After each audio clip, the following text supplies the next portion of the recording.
تیسرا حق یتیموں اور مسکینوں کے ہیں۔ یتیم اسے کہتے ہیں جس کا باپ فوت ہو گیا ہو، وہ جب تک جوان نہ ہو جائے یتیم ہے، بالغ ہونے کے بعد وہ یتیم نہیں رہتا۔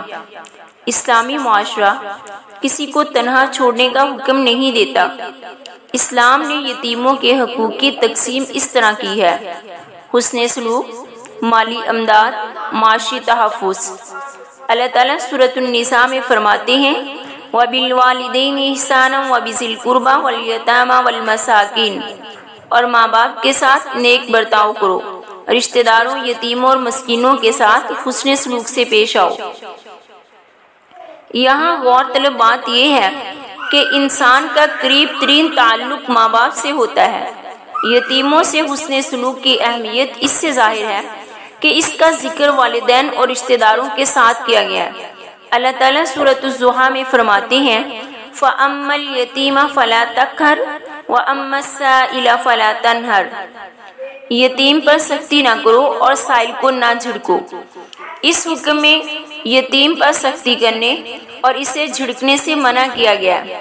سیدنا سہل بن سعد رضی اللہ عنہ روایت کرتے ہیں نبی کریم صلی اللہ علیہ وسلم نے فرمایا انا وکافل الیتیم فی الجنۃ ھکذا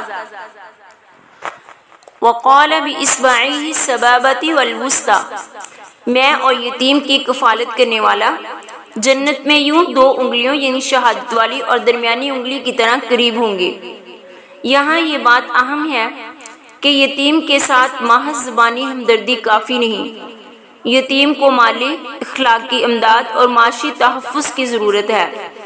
اللہ تعالیٰ سورۃ البقرہ میں فرماتے ہیں وَيَسْأَلُونَكَ عَنِ الْيَتَامَى قُلْ إِصْلَاحٌ لَهُمْ خَيْرٌ، اور وہ آپ سے یتیموں کے بارے میں سوال کرتے ہیں، آپ فرما دیجئے کہ ان کی اصلاح کرنا بہت بہتر ہے۔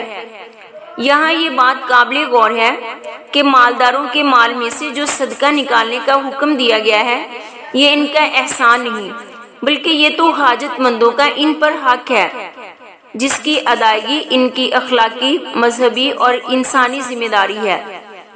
صرف فرض صدقات ہی پر حاجت مندوں کا حق نہیں، بلکہ نفلی صدقات میں بھی یہی صورتحال ہے۔ فرق یہ ہے کہ فرض صدقات میں حصہ مخصوص ہے، نفلی صدقات میں نہیں۔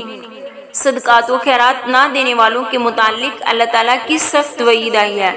اللہ تعالیٰ سورۃ الماعون میں فرماتے ہیں أَرَأَيْتَ الَّذِي يُكَذِّبُ بِالدِّينِ فَذَلِكَ الَّذِي يَدُعُّ الْيَتِيمَ وَلَا يَحُضُّ عَلَى طَعَامِ الْمِسْكِينِ، تم نے دیکھا نہیں اس شخص کو جو آخرت کی جزا سزا کو جھٹلاتا ہے؟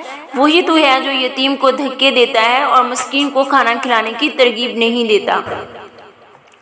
یتیموں اور ضرورت مندوں کی ضرورت پوری کر کے ان پر احسان نہیں جتلانا چاہیے۔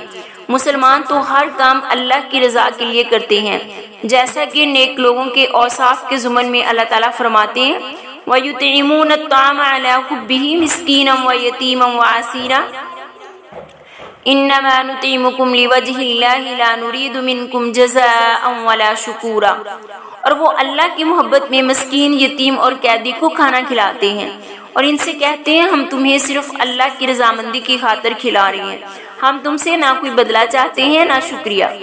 اب ہم معاشی تحفظ کا ذکر کرتے ہیں۔ اگر کوئی یتیم صاحب جائیداد ہے تو اس کے ولی پر یہ فرض ہے کہ وہ اس کی جائیداد کی دیکھ بھال بحسن خوبی اس کے بالغ ہونے تک کرے اور یہ کام بلا معاوضہ کرے۔ البتہ ولی اگر خود غریب ہے تو ضرورت کے مطابق معاوضہ لے سکتا ہے۔ اس کے ساتھ ہی یہ بات بھی ہے کہ یتیم کے مال اور جائیداد سے ناجائز فائدہ نہ اٹھائے۔